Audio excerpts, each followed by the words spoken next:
오늘은 구원과 성화라는 제목으로 우리 수요 특강을 진행을 하려고 합니다.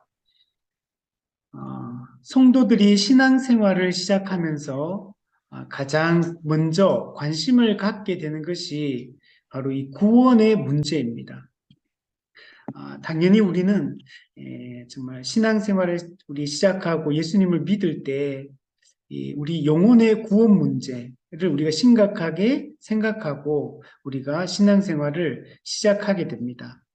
그런데 구원에 대한 또는 우리 신학적으로 구원론에 대한 많은 혼란과 오해가 우리 한국 교회 가운데 있고, 그래서 이 구원론 문제를 우리가 다시 한번 생각해 보고 우리가 받은 구원이 어떤 성격을 가지고 있는지, 그리고 우리가 어떻게 구원을 받는 것인지 우리가 생각을 해보았으면 좋겠습니다.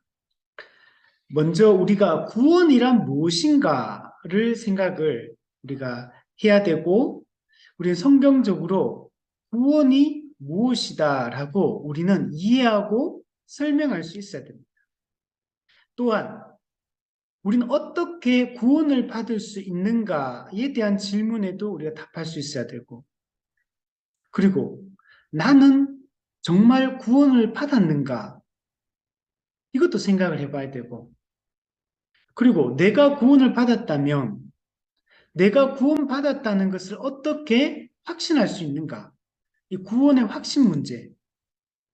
또 이런 고민도 있죠. 내가 구원을 받기는 받은 것 같은데 왜 변화가 없는가? 또 만약 그러면 내가 아무런 변화가 없다면 혹시 구원을 받지 않은 것인가? 또는 구원에서 탈락하거나 구원이 취소되는 것은 아닌가? 이런 고민들도 사람들 하게 되고, 또 이런 생각도 있죠. 그러니까 우리는 삶과 연관지어서 구원 문제를 자꾸 생각을 하다 보니까 내가 어떻게 사느냐에 따라서 구원이 유보되거나 구원이 취소될 수 있는가, 아니면 구원은 취소될 수 없는가? 한 번 구원은 영원한 구원인가? 아니면 구원에서 탈락할 수도 있는 건가? 이런 문제를 우리는 고민하게 됩니다. 또 믿기만 하면 이미 구원받은 것이니까 어떻게 살아도 구원 그 자체에는 아무런 영향을 끼치지 않는 것은 아닌가? 내가 예수님을 신앙을 고백하고 구원을 받으면 내가 실제로 살아가는 삶과 구원은 아무런 관계가 없는 것은 아닌가? 이런 생각들도 하는 사람들이 있습니다. 그래서 조금 전에 얘기했던 것처럼 우리는 성도들의 마음속에는 이런 여러 가지 의문들이 있고, 그리고 우리가 지금 조금 전에 얘기했던 이런 의문들에 대해서 우리는 성경적으로 올바른 생각을 정립하고 있는 것이 매우 중요합니다. 한국 교회 안에는 이런 구원 문제에 대한 많은 혼란들이 있습니다. 그래서 어떤 신학자는 한국 교회의 문제는 구원론에 있다 이렇게 말합니다. 실제로 우리 가르치는 것에 보면 사실은 여러 가지 문제가 많아요. 기본적으로 우리 성령론에도 문제가 있고, 교회론도 문제가 있고, 종말론도 문제가 있고, 우리가 다 문제가 있는데, 근데 이 모든 것이 유래되는 그 중심에는 구원론의 문제가 있기 때문에 구원론 자체를 잘못 이해하고 있기 때문에 다른 신학적인 그런 분야들도 오해가 생기고 왜곡이 되는 것이다. 이렇게 얘기를 한다는 겁니다.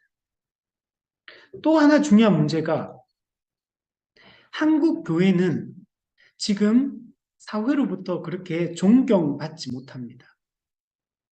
교회에 대한 이야기를 하면 사람들이 교회를 오히려 걱정하고 교회의 이런 어, 타락과 연약한 부분들에 대해서 정말 많이 근심하고 있는 이런 상황입니다. 그래서 한국 교회가 윤리적으로도 많이 타락했고, 그것이 성도 개개인의 삶에서도 그런 게 나타나고, 교회적으로도 이런 모습들이, 한국교회 전체의 모습이 이렇게 윤리적 타락의 모습들이 상당히 많이 나타나고 있습니다. 그래서 우리 한국교회도 우리 초기 때만 해도 사회로부터 상당히 존경받았다는 걸 알 수 있습니다. 교회 목사나 장로들, 성도들이 당시에 이 한국 그 사람들이 가지고 있던 윤리적 수준보다 월등하게 높았고, 그 상당히 이게 교회 자체가 이 정말 진리에 분명하게 섰고, 그 진리가 살아있다 보니까 윤리, 도덕도 살아있는 그런 교회였다는 걸 알 수 있습니다. 그 지난번에 제가 한번 얘기했었는데, 이 대표적인 일화가 하나 있는데, 한국 초기 교회 때 있었냐면, 어떤 사람이, 어떤 지금 군수죠? 그 군수가 다른 지방으로 인사 발령을 받았는데, 그 사람이 나는 그 고장으로는 가기 싫다. 나를 다른 고장으로 보내달라. 이거 실제로 있었던 이야기입니다, 이거. 제가 이만열 교수님한테 국사편찬 위원장이었던 이만열 교수님 강의 때 제가 직접 이 얘기를 들었었는데, 그래서 다른 고장으로 나를 인사 발령을 해달라. 그러니까 이유가 뭐냐? 라고 하니까 그 고장에는, 그 군에는 예수쟁이들이 많이 살기 때문이다. 예수쟁이들이 많이 살고 있기 때문에 나는 그 고장에 가기 싫다. 다른 고장으로 나를 보내달라. 이렇게 요청을 하게 됩니다. 이 사건이 실제로 우리 그 당시에 기독교 신문도 있었고 일반 신문도 있었는데, 이게 실제로 그 두 개의 신문에 이게 똑같은 사건이 이게 신문에 실제로 났던 이 실화입니다. 있었던 이야기예요. 그 왜 그러냐면 기독교인들은 윤리적으로 도덕적으로 이게 부패한 것들을 방치하지 않는다는 것.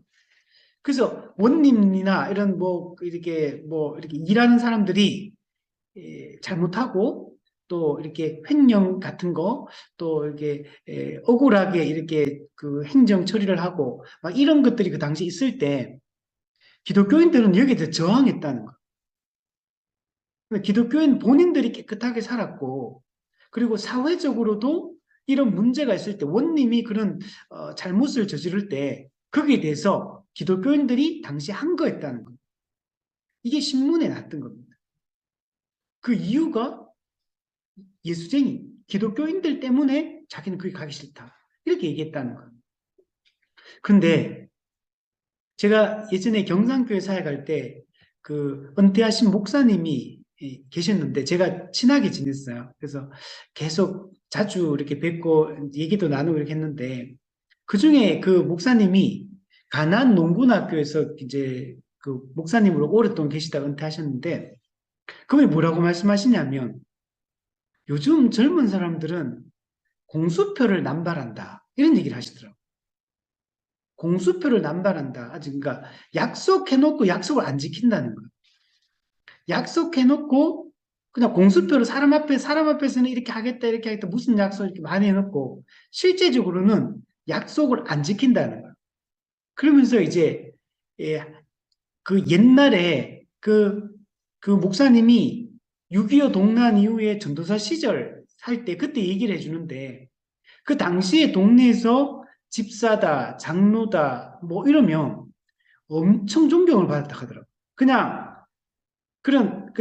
그 사람의 그 장로의 말이 그냥 신뢰할 만한 걸로. 그러니까 무슨 우리가 뭐 이렇게 계약을 하거나 이런 걸 할 필요가 없다는 거죠. 그냥 동네 사람들이, 일반 사람들이 당시에 그 기독교인들이 그 윤리적 수준이나 그 수준들이 엄청 높았다. 그런 얘기를 하더라고요.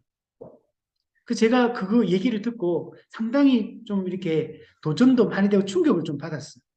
오늘 우리 시대의 기독교인들의 모습과 당시의 기독교인들의 이 모습이 얼마나 차이가 나는가를 잘 보여주는 그런 예다라고 생각이 듭니다. 우리 초대교회도 보면 얼마나 윤리적으로 영적으로 진리에 딱 기반을 하고 있으니까 윤리가 따라오는 거죠. 진리 위에 서면 윤리는 따라오는 거죠. 근데 진리가 실종되면 윤리도 실종이 되는 거예요. 그래서 한국교회의 이 윤리적 타락이 올바른 구원론을 가르치지 않은 것에서 비롯되었다라고 이렇게 말을 많은 학자들이 진단을 이렇게 하고 있는 겁니다. 실제로 오늘날 우리가 신앙생활을 하고 교회를 다닌다고 하더라도 우리가 정말 저 사람이 구원받은 사람이 맞을까? 이렇게 고개가 갸우뚱해지는 경우들이 많다는 거예요. 신앙 고백이 분명해야 되는데 복음에 대해서 잘 알지를 못해요. 자기가 무엇을 믿는지도 말할 수 없고 신앙 고백이 불분명한데 그 사람을 믿는다라고 말할 수 있느냐? 1차적으로. 진실되냐 진실되지 않느냐는 문제는 2차적인 문제예요. 우선은 기독교는 진리를 믿는 거고 그 진리를 우리는 교리화해서 교리로 믿는 거거든요. 근데 그 진리, 교리 그 자체, 신앙 고백의 내용 그 자체를 잘 모른다는 거. 그러면 믿는다는 건 도대체 뭡니까? 믿을 때는 믿음의 내용이 선명해야 되는데 그게 불분명한 상태에서 믿고 또 삶의 내용이 따라가지 못한다는 거. 참된 믿음은 반드시 그의 삶의 내용으로 증명을 해야 되는데 따라가지 못한다는 거. 그래서 우리가 이 모든 문제가 왜 이렇게 출발하냐? 그러면 그런 게 안 될 때, 그는 구원 문제에 있어서 이미 첫 단추부터 문제가 있는 것이다. 정말 그 사람이 구원받은 사람이 맞는가? 또 다시 따져봐야 된다는 거. 근데 우리는 이 구원론에 대해서 비성경적인 이런 이해들을 가지고 있다 보니까 실제로는 성경적 의미의 구원을 받지 못했음에도 불구하고 구원받았다라고 확신하고 그렇게 선포하고 그러므로 말미암아 이런 윤리적 타락, 성도답지 않음이 우리 삶 속에 나타나는 것은 아닌가 우리가 깊이 생각해 봐야 된다는 거예요. 그럼 특히 한국 교회에서 전파되는 구원론의 가장 큰 문제는 뭐냐면 성경적 구원론이 아니라는 거예요. 한국교회에서 선포되는 구원론은 우리가 보통 말할 때 구원파적인 구원론이라는 말을 많이 씁니다. 이단 중에 구원파가 구원을 얘기할 때 이미 예수 믿고 구원받으면 이미 모든 문제가 다 해결되었기 때문에 그 이후에 어떻게 살아도 구원에 영향을 미치지 않는다. 그러니까 예수님을 믿고 구원받으면 그냥 끝이라는 거예요. 이미 구원받았기 때문에 이미 구원받고 그 이후의 삶의 내용이 그거는 구원 그 자체에는 영향을 미치지 않는다라고 생각하는 이런 구원파적인 구원론이 한국 교회 안에 여러분 많이 이렇게 널리 알려져 있다는 거. 물론 이런 얘기를 하면 아무도 우리 교회는 그렇지 않습니다. 우리 교회 목사님은 그렇게 메시지를 전하지 않습니다. 목회자도 저는 아닙니다. 라고 당연히 우리는 얘기를 할 겁니다. 그런데 우리는 한 번 구원받으면 땡이다 라고 생각하는 한 번 예수님을 입으로 시인하면 그러니까 뭐 예를 들면 영접 기도를 따라하면 종교적인 생활을 하면 우리는 구원받았다라고 생각을 한다는 거예요. 근데 구원받았는데 좀 부족하다. 그래서 좀 연약하다. 이 정도로만 생각을 한다는 거예요. 믿기만 하면 회개의 열매, 즉 성화가 없어도 구원받는다. 이런 식으로 가르쳐졌다는 겁니다.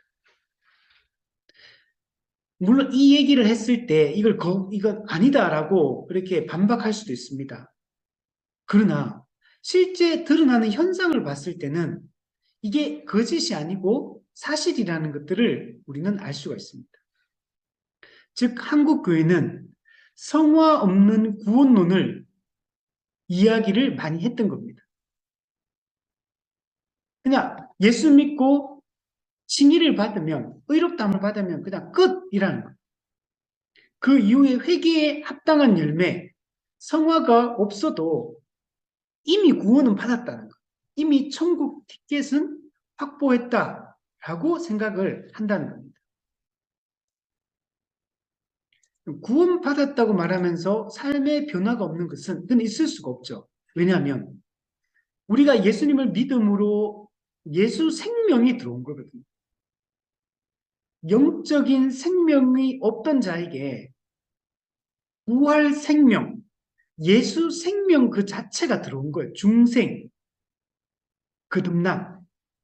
그러면 생명이 들어왔기 때문에 생명을 가지고 있다는 증거는 반드시 나타난다. 생명이 없는 것은 움직이지 않고 반응하지 않지만 생명이 있는 것은 다 움직이고 반응한다는.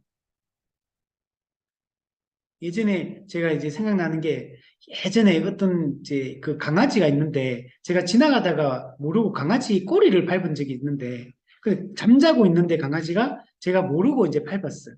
그러니까 강아지가 띵 하면서 이렇게 소리치고 아파가지고 반응을 하는 거죠. 근데 운전하다가 보면 고양이나 강아지나 이렇게 차에 치여 죽은 이런 경우들이 되게 많잖아요. 이게 보면 이게 치인 지 얼마 안 된 경우들도 그래서 어떤 거는 막 치인 지 오래되어서 형체도 못 알아보는 그런 경우도 있지만 제가 얼마 전에도 봤었는데 죽은 지 얼마 안 됐어요. 이게 치인 지 얼마 안 됐더라고요. 그냥 아주 깨끗한 상태인데 차에서 이제 치여서 죽었더라고요. 근데 운전하다 보면 나도 모르게 그걸 밟을 때가 있잖아요. 그거. 그냥 속도 내다 보면 갑자기 있으면 브레이크가 참 위험하기 때문에 그런 죽은 동물의 그 사체를 밟고 지나갈 때가 있죠. 근데 그런 게 어떤 거는 형체도 못 알아보지만 어떤 경우는 그냥 동물의 그 형체가 그대로 있는 경우들도 있거든요. 근데 자동차가 바퀴로 지나가도 죽은 동물은 반응하지 않는다는 거예요. 우리가 거듭남 중생을 했다면 우리가 정말 구원받았다면 변화가 반드시 일어날 수밖에 없고 생명을 가졌다는 증거가 반드시 일어날 수밖에 없는 것입니다. 영적인 민감함이 일어나는 거죠. 죄에 대한 이 죄에 대한 민감함이 일어나서 죄를 지으면 그 양심이 그 갱신된 그 양심이 반응하기 시작하고 그렇게 되는 거죠. 믿음으로 구원받았다는 말이 거룩하게 살아야 할 성도의 의무로부터 우리를 해방시켜 주는 게 아니라는 걸 기억해야 돼요. 여러분, 낙태와 방종에 빠지게 하는 그 현상들이 우리 가운데 구원받았다고 하는데 게으르고 낙태하고 방종하고 진리에 대한 사모함이 없고 영적으로 매우 무감각하고 말씀을 사모하지 않고 예배의 자리를 사모하지 않고 기도의 자리를 사모하지 않고 성도의 교제를 사모하지 않고 이런 상태라면 그게 생명이 있다라고 말할 수 있느냐는 이런 게 바로 값싼 복음이라는 거예요.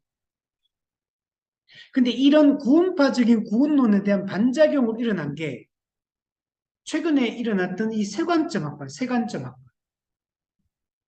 그러니까 이런 한국 교회가 우리가 과거에 바울의 칭의론을 가르치고 하면서 이게 바울의 칭의론을 올바르게 성경적 칭을 가르쳤다면 이게 오해가 안 생겼을 텐데 한국 교회는 이 바울의 칭의론을 잘못 가르쳐 가지고 안쪽짜리 이 칭의론을 만들어 버린 거죠.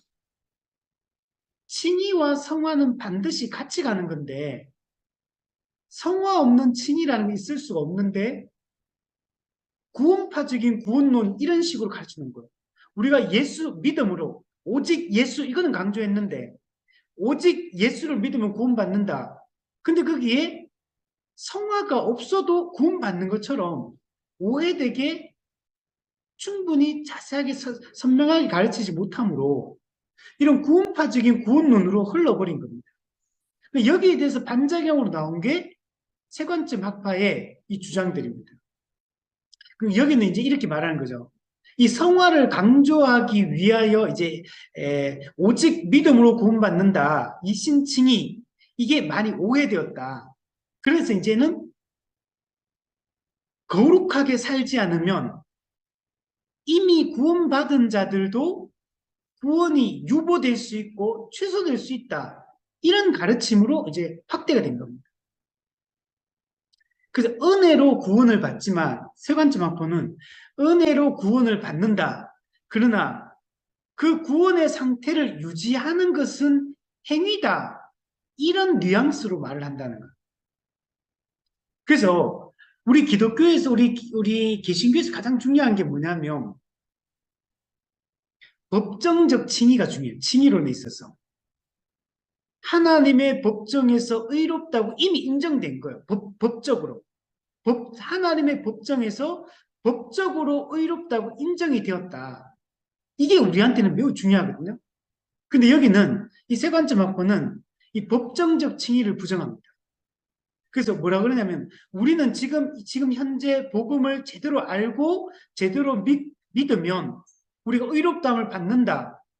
우리가 법정적으로 지금 이곳에서 지금 현재 의롭다함을 받는다. 이게 원래 성경의 칭의론이고 이게 바울의 칭의론인데 여기서는 유보적 칭의를 얘기해요. 우리가 하나님의 전적인 은혜로 구원받았다. 구원받은 우리의 신분, 우리의 상태를 유지하는 것은 행위다. 이렇게 얘기합니다. 만약 행위가 구원받은 이후에도 행위가 나타나지 않으면 우리의 구원은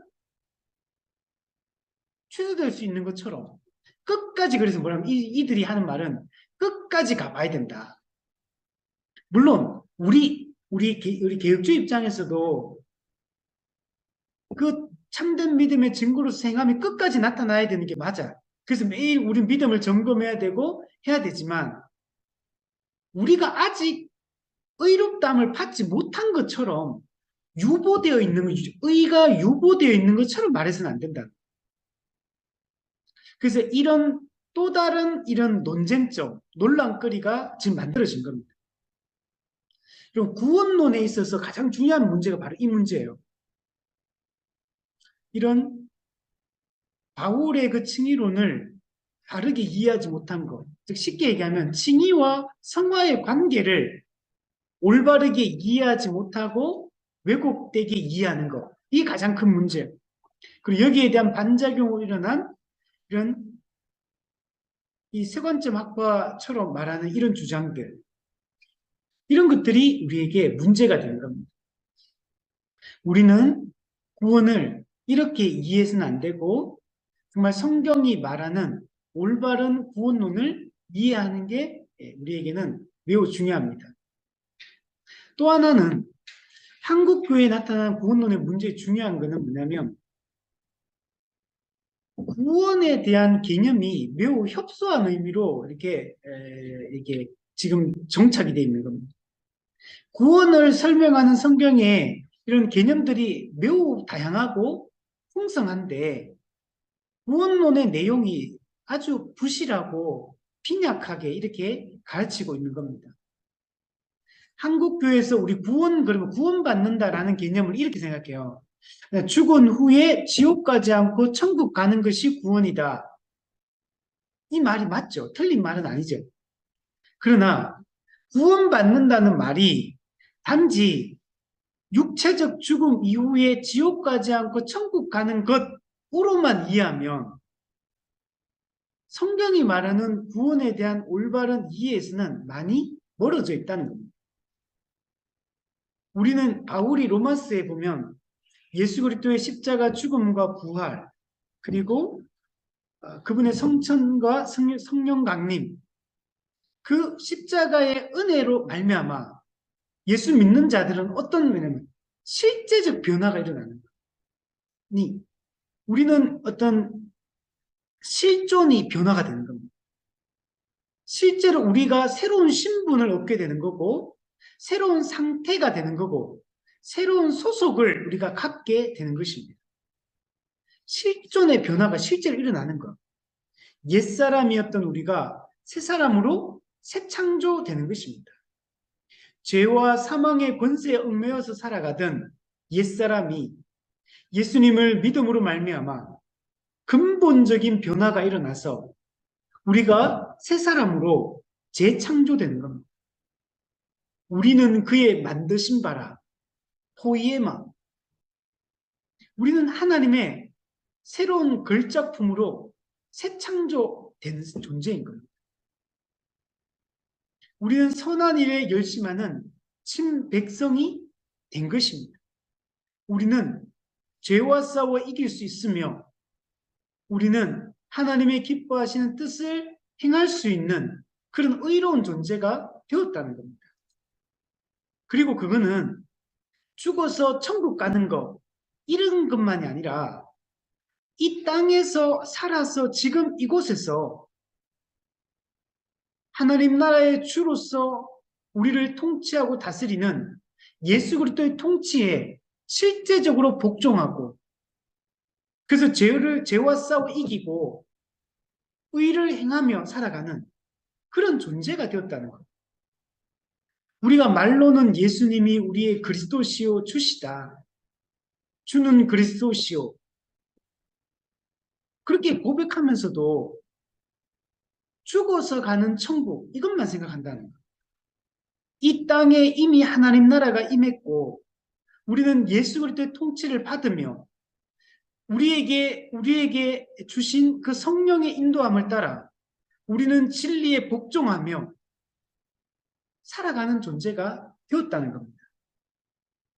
실제적 변화가 생각의 변화, 우리의 말의 변화, 행동의 변화가 실제적으로 일어난 거예요. 그래서 우리는 과거의 우리가 아닌 거예요. 예수 믿기 이전에 옛사람이었던 나와 예수 믿고 난 이후에 새 사람이 된 나는 전혀 새로운 종류의 존재인 겁니다. 우리는 물론 이 연속성이 있죠.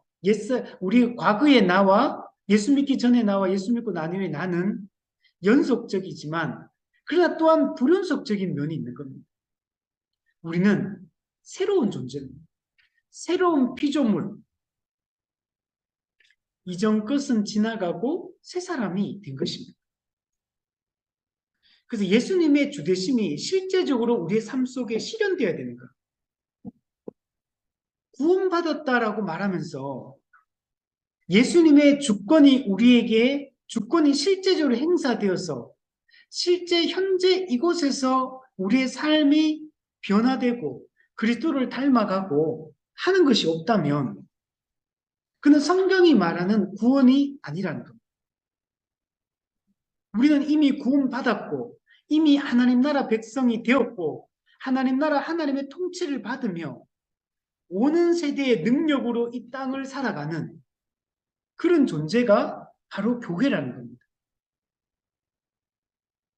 예수님을 믿는다고 하면서도 예수님을 주라고 부르면서도 자신에 대한 그 주권, 그 소유권을 왕이신 그리스도께 이양하지 않는다면 그는 구원받은 자가 아닌 것입니다. 주가 되신 예수 그리스도께 우리는 반드시 우리의 주권을 이양해 드려야 됩니다. 나는 나의 것이 아니야. 우리 하이델베르그 일문에 우리의 가장 큰 소망이 우리의 참 그 위로가 뭡니까? 나는 나의 것이 아니고 그리스도의 것이 되었다는 게 가장 큰 위로라는 거예요.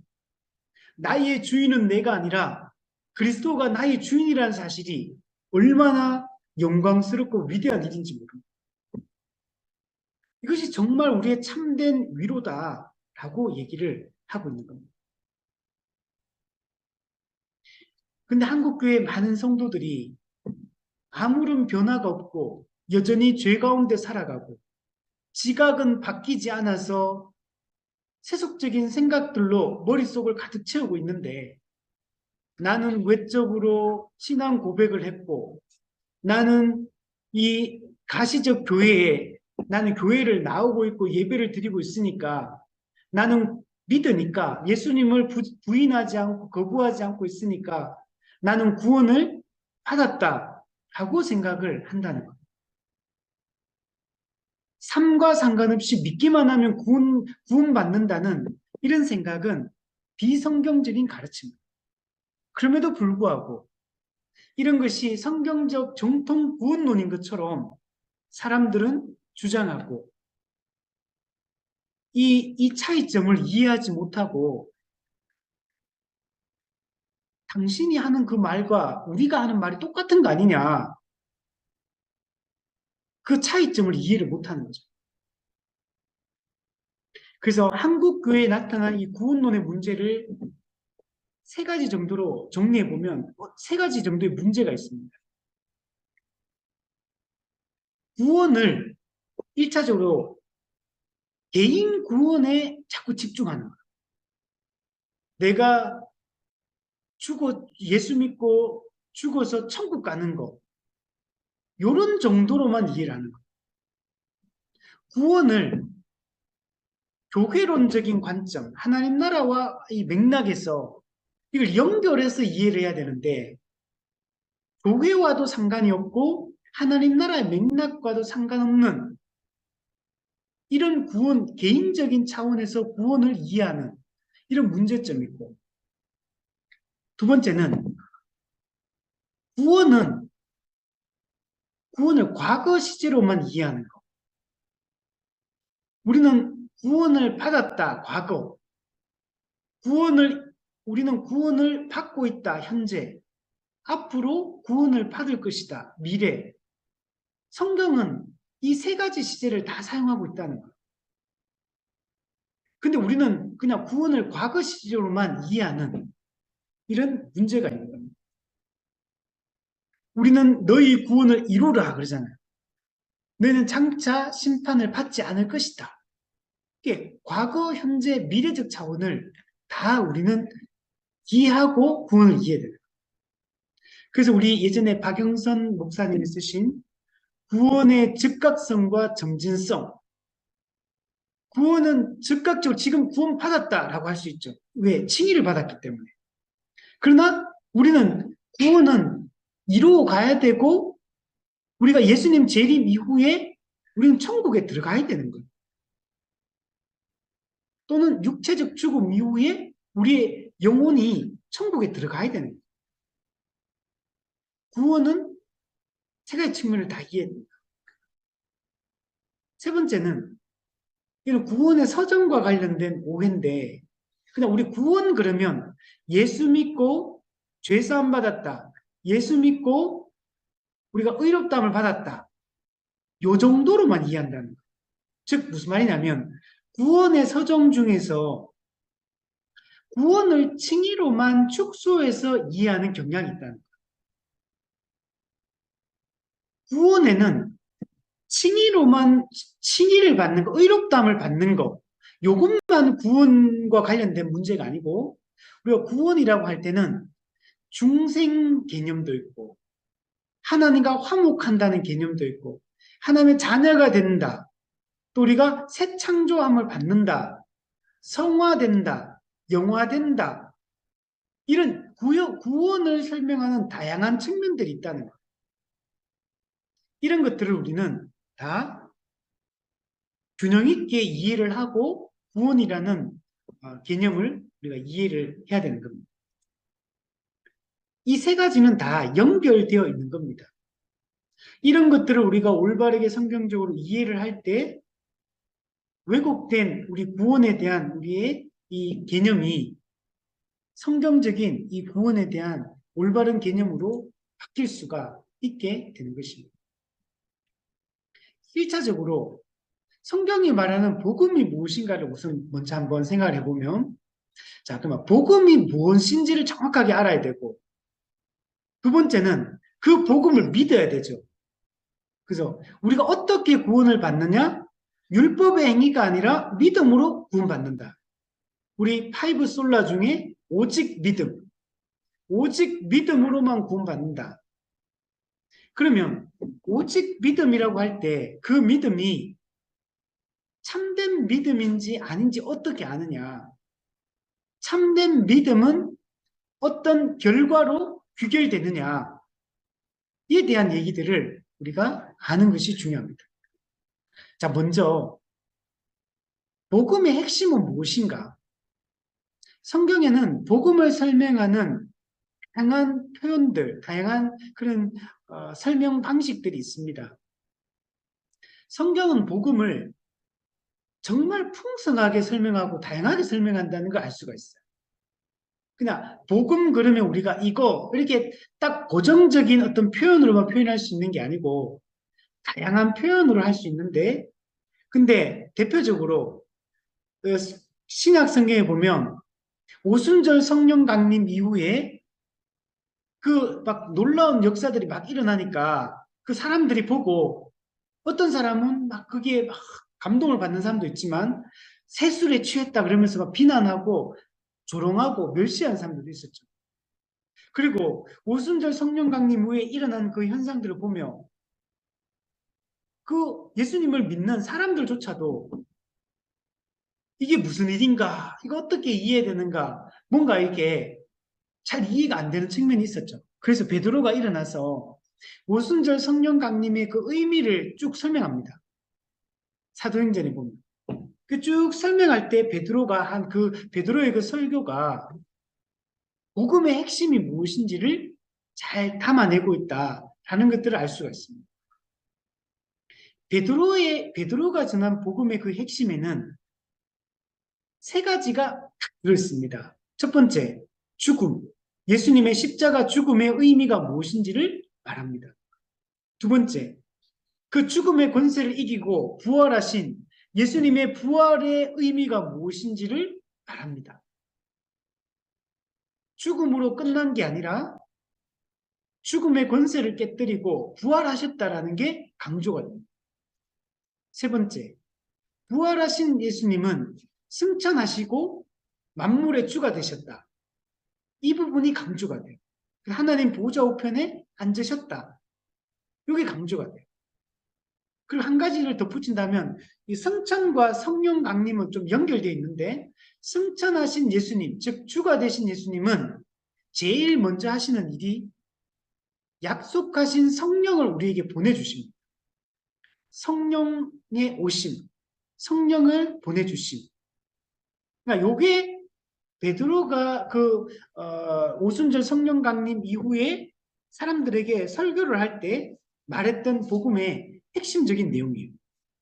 십자가 죽음, 부활, 승천, 만물의 주가 되신 그리고 승천하신 예수님이 성령을 보내주심. 요게 아주 핵심적으로 들어가 있는 그런 내용이라고 할 수 있습니다. 그래서 베드로가 이제 얘기하죠. 그 사도행전 2장 29절 32절에 보면 그 죽임을 당한 그 예수님을 말할 때 그리스도의 부활을 말하되 그가 음부에 버림이 되지 않고 그의 육신이 썩음을 당하지 아니하시리라. 이 예수를 하나님이 살리신지라 우리가 다 이 일의 증인이로다. 그러면서 십자가 못 박히신 예수님을 하나님께서 살리셨다. 그게 강조가 되고 2장 33절에 보면 하나님이 오른손으로 예수를 높이심에 예수를 높였다. 네. 이거는 부활하신 예수님을 승천하게 하신 것. 그리고 약속하신 성령을 아버지께 받아 너희가 보고 듣는 이것을 부어주셨느니라. 네. 성령을 보내주신. 이것이 베드로가 선포한 복음의 핵심이다. 라는 것들을 알 수 있어요. 그리고 이 부분이 사도행전을 기록한 누가가 가장 중요한 골격을 형성하고 있는 말씀이다. 라고 얘기합니다. 즉, 이 부분이 사도행전에서 가장 중요한 이 부분이다. 왜? 이 복음의 핵심이 아주 선명하게 이 베드로의 설교 속에 이게 담겨 있기 때문에 그런 겁니다. 그러면 바울이 전한 복음의 핵심은 무엇인가? 바울도 동일하다는 걸 알 수가 있습니다. 오늘 읽었던 로마서 1장 2절부터 4절에 보면 이 복음은 하나님이 선지자들을 통하여 그의 아들에 관하여 성경에 미리 약속하신 것이다. 그 아들에 관하여 말하면 육신으로는 다윗의 혈통 가운데 나셨다. 성육신. 성결의 영으로는 죽은 자들 가운데서, 즉 죽음, 십자가 죽음. 그 가운데서 부활하사, 부활. 능력으로 하나님의 아들로 선포되셨으니 곧 우리 주 예수 그리스도시니라. 이 승천하사 그분이 우리의 주로서 이렇게 좌정하셨다. 라는 개념들을 내포하고 고린도전서 15장 3절 4절에도 바울이 복음의 핵심을 설명할 때 성경대로 그리스도께서 우리 죄를 위해 죽으시고 장사 지낸 바 되셨다가 성경대로 사흘 만에 다시 살아나셨다. 죽음과 부활을 얘기하죠. 에베소서 1장 20절 22절 죽은 자들 가운데 다시 살리시고 하늘에서 자기 오른편에 앉히사 모든 통치와 권세와 능력과 주권과 이 세상뿐 아니라 오는 세상에 일컫는 모든 이름 위에 뛰어나게 하시고 만물을 그 발 아래 복종하게 하셨다. 그리고 만물 위에 교회의 머리로 그를 세우셨다. 사도행전 2장 36절 너희가 십자가에 못 박은 이 예수를 하나님이 주와 그리스도가 되게 하셨다. 즉 이 내용들이 뭐냐면 예수 그리스도의 낮아지심, 비하, 그리고 예수 그리스도의 높아지심, 승귀, 그리고 예수의 인격과 그 사역, 이게 복음의 핵심을 담고 있다라는 것들을 알 수가 있어요. 그래서 우리는 먼저 우리가 올바른 구원을 받으려면 우리가 믿는 믿음의 내용에 대한 올바른 이해를 갖는 게 중요합니다. 신앙 고백이 분명해져야 돼요.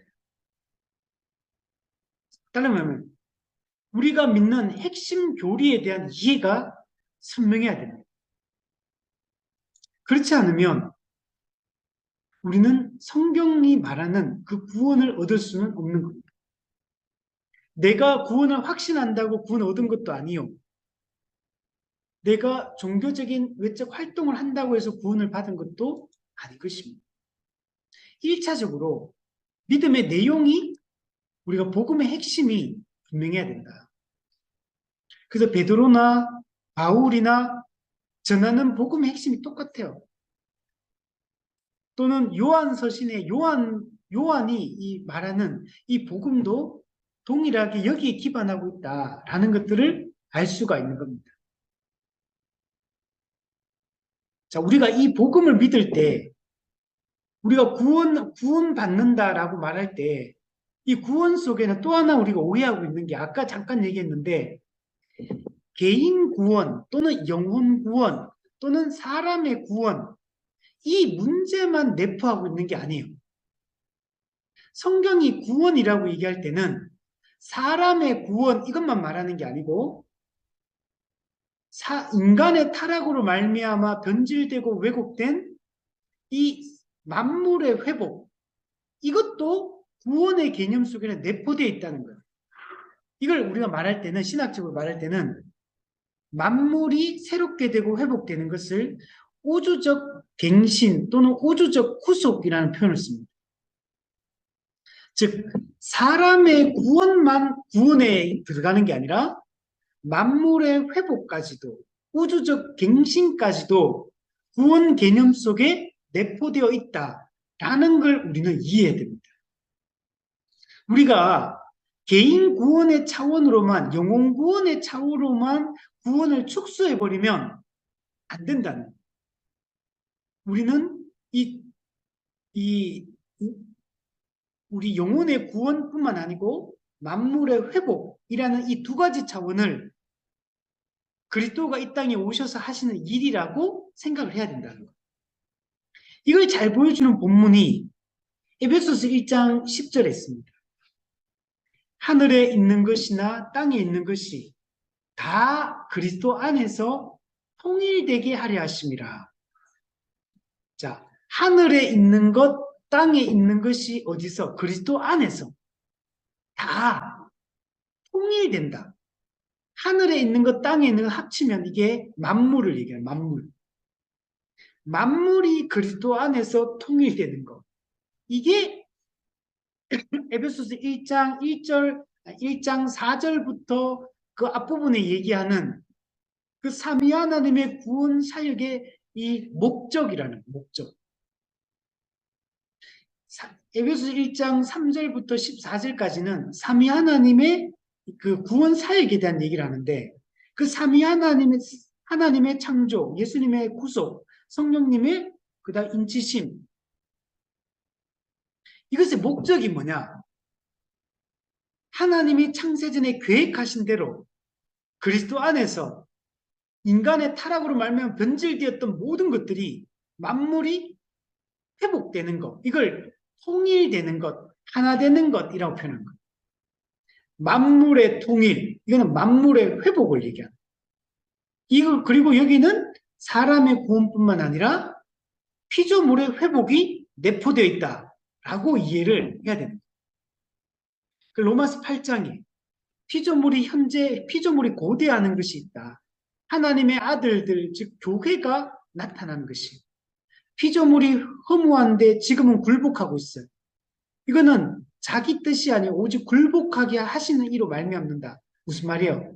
인간이 타락했기 때문에 인간이 타락한 인간에게 그 인간의 타락으로 모든 피조물이 그 영향을 받게 되었고 그래서 모든 만물이 이 허무한데 굴복한다. 즉, 그 변질되고 왜곡된 그 상태로 있는 거. 이게 하나님의 뜻이라는 거. 당연하죠. 타락했으니까 타락한 것들이 원래 온전한 상태로 있을 수 없죠. 근데 이 피조물조차도 그 바라는 것은 피조물도 썩어짐의 종로로 탄 데서 해방되어, 네, 해방. 우리가 사람이 구원받는 걸 해방된다라고 표현하잖아요. 근데 이 피조물들도 회복되는 것을 해방된다. 어디서? 썩어짐의 종로로 타는 데서. 지금은 모든 만물이 제 기능을 못합니다. 근데 이것이 해방되면 본래의 그 기능들을 이제 온전히 수행하게 되죠. 그래서 그들도 해방돼 어디에? 하나님의 자녀들의 영광의 자유에 이르는 것이다. 예수 믿고 구원받은 사람들은, 우리 하나님의 자녀들은 하나님의 영광의 자유에 이르게 된 거죠. 아까는 종로로 탄다 그랬는데 자유, 이 자유를 얻게 되는데 사람만 이 자유에 참여하는 게 아니라 피조물들도 뭐 하나님이 원래 첫 창조 때 계획했던 그 목적대로 그 기능과 역할을 온전히 수행하는 그 해방과 자유에 이르게 됩니다. 그 피조물이 다 이제까지 함께 탄식하며 누구와? 우리 죄인 사람들과 함께 탄식하며 함께 고통을 겪고 있는 것을 우리가 아느니라. 여러분 이건 왜 중요하냐? 우리가 천국이 어디냐라는 문제가 직결되어 있는 거예요. 천국을 우리가 지구를 떠나 어딘가에 있는 영적인 세계 이렇게 오해를 하는 거예요. 한국교회 성도들이. 구원의 개념을 사람 구원, 개인 구원, 영혼 구원 이 측면이 아니라 피조물의 회복에까지도 우리가 가져야 하지만 성경이 말하는 새하늘과 새 땅, 완성된 천국은 어딘가에 문제가 해결되어지는 거예요. 그렇지 않으면 지구는 불타 없어지고 지구를 떠나 어떤 새롭게 창조된 어떤 다른 곳으로 이동한다. 또는 물질적 세계가 아니라 영적 세계로 이동한다. 이렇게 개념을 이해하게 되는 거죠. 그러면 성경에서 얘기하는 것과 그는 완전히 어긋나게 되는 겁니다. 성경은, 천국은 실제적 땅이고, 그리고 그 실제적 땅은 지구 이외의 어떤 곳일 수가 없어요. 하나님의 첫 창조 때 계획하셨던 그 뜻이 온전히 성취가 되는 거예요. 하나님은 자신이 계획하신 모든 것들을 자신의 뜻대로, 계획하신 뜻대로 온전히 성취하시는 분입니다. 그러므로 하나님이 이 지구를 만들고 이 우주를 만들 때 첫 창조 때의 그 모든 계획과 꿈과 계획들이 온전히 성취가 되는 거예요. 그러면 이 새하늘과 새 땅, 회복된 피조 세계는 당연히 우리가 살고 있는 이 지구, 그리고 첫 창조 때 만들어졌던 이 물질 세계인 거예요. 그래서 아직도 이걸 논란을 가지고 있는 사람들이 있는데, 그래서 자꾸 그 사람들이 깜짝 놀라는 거예요. 나중에 새하늘과 새 땅이 이곳이 새롭게 갱신된 이곳이다라고 얘기하면 사람들이 깜짝 놀라가지고 무슨 이단적인 얘기하는 줄 알고, 그게 성경의 명백한 가르침이고 이게 우리 교회사의 기본적인 새하늘과 새 땅에 대한 기본 개념이었는데 종교개혁자들이 다 이렇게 이해했는데 갑자기 18세기 초반에 나타난 세대주의 신학의 영향으로 말미암아 한국 교회는 이 지구와 이 우주가 회복되고 갱신되어서 이곳이 새하늘과 새 땅이 된다는 이 개념이 무슨 진짜 이단이 가르치는 건 줄 알고 우리는 이때까지 어릴 때부터 그런 들어본 적이 없는데요. 막 그러면서 조금만 우리 개혁주의 신학 책을 읽어보면 명백하게 이런 개념들이 종말론 부분에 가면 다 나오는데 지금도 아직도 지구를 떠나 저 어딘가에 있는 그 천국을 찾고 있는 거예요. 그리고 구원 문제를 이렇게 이해하는 게 우리 이것과 매우 중요한 연관이 되어 있다라고 말할 수 있는 거예요. 자, 성경에는 구원 개념을 설명할 때 다양한 표현으로 설명을 하고 있어요. 자, 1차적으로 우리가 구원받는다 말은 새 창조함을 받는다, 또는 중생을 얻는다, 또는 거듭난다. 이 개념으로 우리가 이해를 해야 됩니다. 요한복음 3장에서도 사람이 물과 성령으로 나지 아니하면 하나님의 나라에 들어갈 수 없느니라. 육으로 난 것은 육이요 영으로 난 것은 영이니 내가 네게 거듭나야 하겠다는 말을 놀랍게 여기지 말라. 바람이 임의로 불매 내가 그 소리는 들어도 어디서 와서 어디로 가는지 알지 못하나니 성령으로 난 사람도 다 그러하니라. 네. 거듭난다, 중생한다. 이게 바로 구원 개념입니다. 두 번째, 아까도 얘기했지만 해방된다. 해방. 요한복음 8장 3절에 보면 죄를 범하는 자마다 죄의 종이다. 근데 로마서 6장 18절 죄로부터 해방되어 의에게 종이 되었다. 죄와 사망으로부터 해방되는 것. 우리는 과거에 죄의 종이고 사망의 종이에요. 우리 이것으로부터 해방되는 게 구원받는 것. 마귀의 종이었다가 하나님의 자녀로 우리가 해방되는 것. 이걸 다르게 얘기한다면 요한복음 8장 36절에 아들이 너희를 자유롭게 하면 너희가 참으로 자유하리라. 자유. 갈라디아서도 얘기하죠. 그리스도 안에서 우리는 자유를 얻었다. 자유를 얻었다, 해방되었다. 이게 바로 구원의 개념입니다. 또 우리 잘 아는 에베소서 1장 7절에 보면 우리는 그의 피로 말미암아 속량 곧 죄사함을 받았다. 또 로마서 3장에도 보면 속량, 예수님을 믿음으로 말미암아 우리가 속량을 얻었다. 속량은 값을 지불하고 해방시키는 걸 속량한다 이렇게 말합니다. 속전을 치르고 해방시킨다. 속량. 근데 그 속전은 마귀에게 속전을 치르는 게 아니고 죄값은 마귀에게 치르는 게 아니죠. 피해자이신 하나님께 값을 하나님의 공의를 만족시키는 걸 얘기를 하는 거죠. 자, 그래서 아까 다시 정리해 보면 중생, 새 창조, 해방, 자유, 속량 이게 다 구원을 설명하는 설명들인 거예요.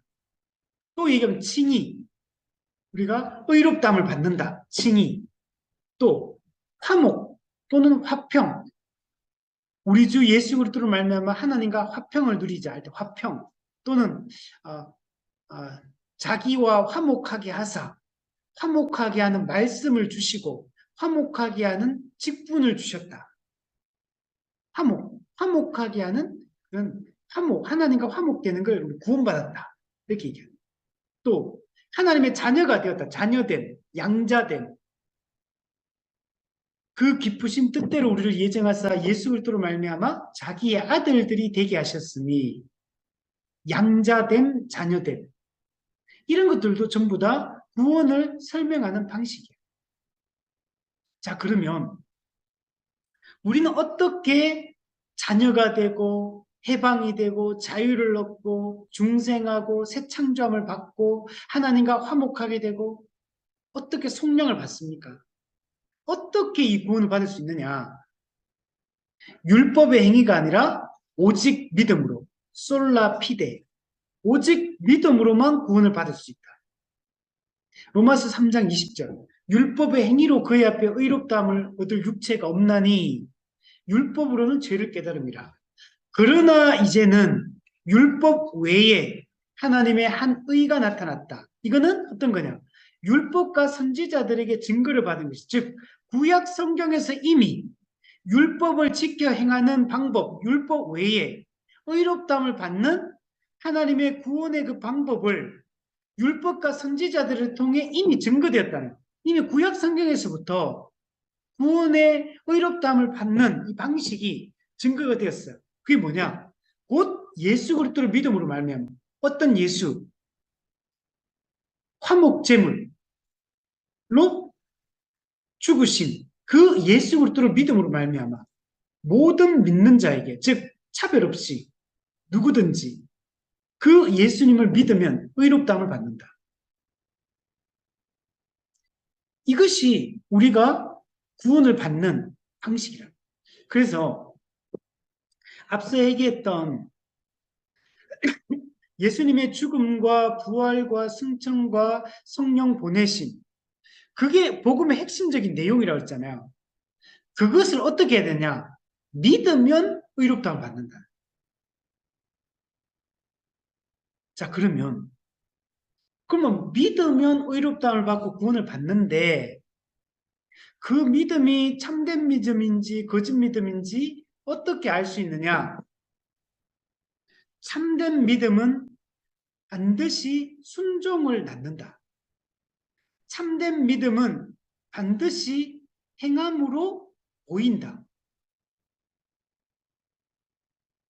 참된 믿음은 반드시 열매로 확증된다. 그냥 내가 믿는다라고 내가 말로써 고백한다고 해서 믿는 게 아니라 우리가 성경이 말하는 구원을 얻으려면 참된 믿음이 있어야 되는데 그 참된 믿음은 어떻게 확인할 수 있냐? 순종이 있느냐? 행함이 있느냐? 열매가 맺히느냐? 이걸로 판단할 수 있다는 것. 오직 믿음으로 구원받는다라는 이 교리가 행함의 중요성을 약화시키는 게 아니라는 것. 순종의 중요성을 약화시키는 게 아니라는 것. 누가복음 6장 44절. 나무는 각각 그 열매로 아나니 가시나무에서 무화과를 또는 찔레에서 포도를 따지 못하느니라. 나무는 그 열매로 확인될 수 있는 것. 좋은 나무인지 나쁜 나무인지는 열매로 확인될 수 있듯이 참된 믿음이냐 거짓 믿음이냐는 그 열매로 확인할 수 있다. 야고보서 2장에서는 만일 사람이 믿음이 있노라고 행함이 없으면 무슨 유익이 있으리요? 그 믿음이 능히 자기를 구원하겠느냐? 행함이 없는 믿음은 그 자체가 죽은 것이다. 어떤 사람은 말하기를 너는 믿음이 있고 나는 행함이 있으니 행함이 없는 네 믿음을 내게 보이라. 나는 행함으로 내 믿음을 네게 보이리라. 참된 믿음은 눈으로 보이는 것, 보이라는 것. 보여달라는 행함으로 보여달라. 아, 허탄한 사람아, 행함이 없는 믿음이 헛것인 줄을 알고자 하느냐. 영혼 없는 몸이 죽은 것 같이 행함이 없는 믿음은 죽은 것이니라. 우리가 복음의 내용이, 믿음의 내용이 분명해야 되고, 복음의 핵심이 분명해야 되는데, 그 믿음은, 참된 믿음이라는 것은 반드시 열매로, 행함으로, 순종으로, 신뢰로 나타난다. 그래서 칼빈도 믿기만 하면 순종하지 않아도 순종의 열매가 없어도 이렇게 구원받는다는 생각은 철저히 배격되어야 된다. 이렇게 말했어요. 나는 성경에 대한 복음에 대한 지식을 가지고 있고 나는 입술로 믿는다고 고백한다. 그러니까 나는 열매가 없어도 행함이 없어도 구원받는다. 하고 착각하면 안 된다. 의롭다 하는 믿음은 구원 얻는 믿음은 반드시 순종과 행함의 열매를 반드시 산출한다. 그래서 칼빈은 성화의 이 전 과정을 회개의 삶으로 규정합니다. 우리 기독교 강요할 때도 이 얘기를 했었는데 우리는 늘 우리가 결정적 회개를 하고 또 우리가 일상적 회개를 하며 살아가는 거죠. 그래서 이 회개를 통해 우리는 실제 삶이 점점 더 그리스도를 닮아가고 죄로부터 멀어지고 의를 더 행하며 살아가는 이런 삶, 즉 성화의 과정으로 반드시 나타난다는 것.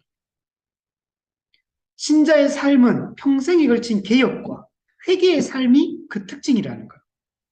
그래서 늘 개혁되어야 되는 거예요, 우리는 계속.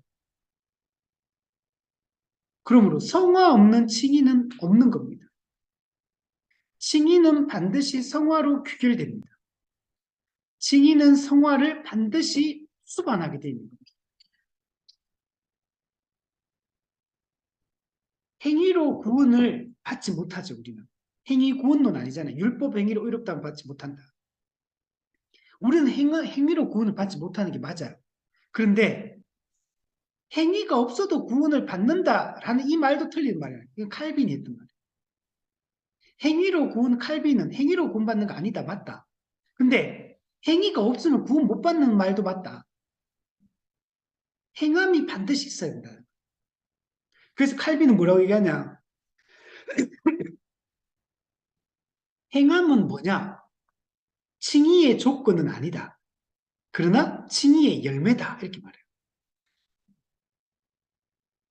그죠? 율법의 행위로 우리가 의롭다 못 받잖아요. 그러니까 행위가 칭의의 조건, 구원의 근거가 될 수는 없죠. 그러나 이 행위는 행함은 칭의의 열매인 겁니다. 칭의를 받은 자는 반드시 행함, 열매로 나타난다는 것. 더글라스 캠벨도 이런 얘기합니다. 믿음이라는 이 단어 속에는 어떤 의미가 내포되어 있냐면 순종, 인내, 충성, 신뢰 이런 개념이 내포되어 있다는 것. 우리가 예수님을 믿는다라고 말할 때는 예수님의 말씀에 순종한다. 어떤 고난 속에서도 인내하며 믿음을 지킨다. 우리의 주이신 예수 그리스도께 충성한다. 우리는 오직 그분에 대한 신뢰를 가지고 그분이 걸어갔던 십자가의 삶을, 십자가의 길을 걸어간다. 실제로 그렇게 살아간다. 라는 개념이 내포되어 있다는 것. 그래서 이렇게 말할 수 있는 거예요. 믿음은 곧 순종이다. 믿음은 곧 인내다. 믿음은 충성이다. 믿음은 신뢰다. 이렇게 얘기할 수 있다는 거예요. 우리 자칫 잘못하면 믿음을 수동적인 것이라고, 수동적이다고 생각할 수 있는 거죠. 아니요. 믿음은 매우 능동적이고 적극적인 것입니다. 그러나 우리가 그러면 능동적이고 적극적으로 우리가 움직였다고 해서 그것이 우리의 구원의 조건, 칭의의 조건이냐, 행위구원론이냐 그 말은 아니라는 거예요. 칭의의 조건이 아니라 칭의의 열매다라고 얘기를 하는 것입니다. 자, 한번 정리를 해보겠습니다. 우리는 구원론에 대한 올바른 이해가 매우 요청되는 그런 시대를 살고 있습니다. 한국 교회 어느 신학자의 말대로 한국 교회 문제는 구원론의 문제다. 구원론에 문제가 있기 때문에 이런 다른 모든 문제들이 파생되어지고 있다. 한국 교회 윤리적 타락의 그 근본 원인에는 구원에 대한 왜곡된 생각이 있기 때문에 윤리적 타락이 가속화되어지고, 윤리적 타락을 하고 했음에도 불구하고 자신의 죄를 안타까워하거나 자신의 우리의 구원의 문제를 심각하게 진지하게 고민하지 않는 이런 성화 없는 칭의를 말하는 이런 왜곡된 구원론이 득세하고 있다. 거기에 대한 반작용으로, 구원파적인 구원론의 반작용으로 세관점과 같은, 또는 그 세관점이 아니더라도 로마 카톨릭의 그런 구원의 개념들, 헬라기우스주의와 알미니안주의자들이 주장하는 그런 인간의 행위 중심적인 구원론, 이런 것들이 또 득세하고 있다. 사도 바울이 로마서와 갈라디아서에서 그토록 강조했던 율법의 행위로 의롭다움을 받는 것이 아니고 오직 예수 그리스도를 믿음으로 의롭다움을 받는다는 이 핵심적인 내용들을 또 변절시키고 있는 이런 문제들이 우리 가운데 있다는 것. 그러므로 우리는 구원에 대한 올바른 이해를 갖는 게 중요하다. 구원의 서정에 대한 올바른 이해를 갖는 게 중요하고, 또 우리가 구원을 받기 믿음이 있었는데 그 믿음에 대한 올바른 이해를 갖는 게 중요하다. 그리고 참된 믿음이 반드시 행함으로, 열매로, 반드시 순종으로 증명되어야 된다 하는 것들 우리가 생각하고, 칭의 없는 성화는 없다. 성화 없는 칭의도 없다. 칭의와 성화는 항상 함께한다. 행함과 믿음은 상충되는 개념이 아니고 같은 의미다. 행함과 믿음은 함께한다. 하는 것들을 우리가 잘 이해했으면 좋겠습니다.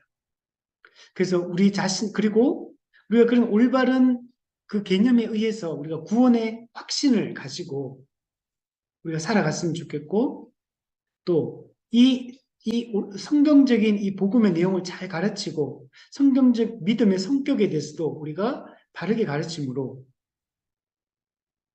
성도들이 올바른 진리 위에 구원의 확신 가운데 구원의 그 은혜를 실제적으로 이 땅에서부터 누리며 살아갈 수 있도록, 그리고 앞서 얘기했던 것처럼 개인적 차원에서만 영혼 구원의 차원에서만 구원의 개념을 이해하지 말고 거기에는 피조물의 회복이라는 또 한 차원이 있다라는 것들을 이해하고, 우리가 이 땅을 대하는 태도, 그리고 이 땅에서의 삶의 그 중요성, 이런 것들을 우리가 생각함으로 이원론적인 이런 관점들, 이런 것들을 우리가 철저히 배격하고 우리가 통합적이고, 그러니까 파편적인 구원에 대한 이해가 아니라 총체적인 이 구원에 대한 이해를 가지고 살아가는 그런 우리가 되었으면 좋겠습니다.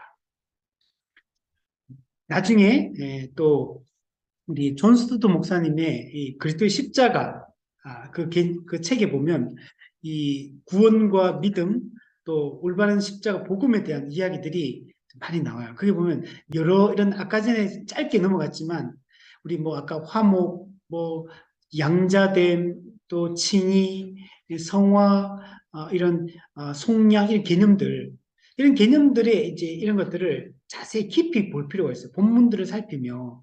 그러면 구원이라는 게 얼마나 위대하고 놀라운 것이고 어떻게 그 구원이 가능해졌느냐가 더 깊이 있게 우리는 생각해 볼 수 있어요.